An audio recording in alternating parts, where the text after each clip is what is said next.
يلا بقى نتوه في شارع شامبليون علشان نشوف قصر الأمير سعيد حليمي، أو القصر اللي اتسمى باسم قصر شامبليون واللي معروف في كل مكان بالاسم ده، ولكنه في الحقيقة اتسمى بالاسم ده نسبة لشارع شامبليون اللي هنحكي قصته مرة تانية. والأمير سعيد حليم ده بقى حفيد محمد علي باشا، وبنى القصر ده سنة 1895 وأهداه لزوجته، وكان مكلف المهندس الإيطالي أنطونيو لاشياك بتصميم القصر. بالمناسبة بقى أنطونيو لاشياك ده المهندس اللي صمم قصر المنتزه والمقر الرئيسي لبنك مصر. الأمير سعيد حليم بقى كان الصدر الأعظم في الدولة العثمانية، يعني رئيس الوزراء وقتها، وتولى الوزارة سنة 1913.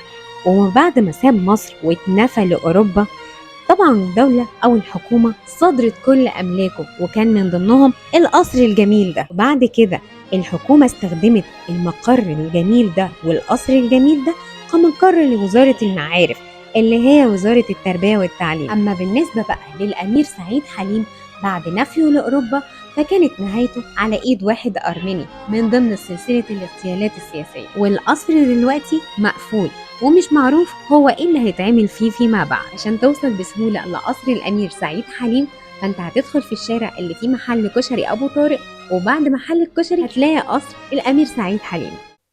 دي بقى كانت قصه القصر المهجور، قصر شامبليون.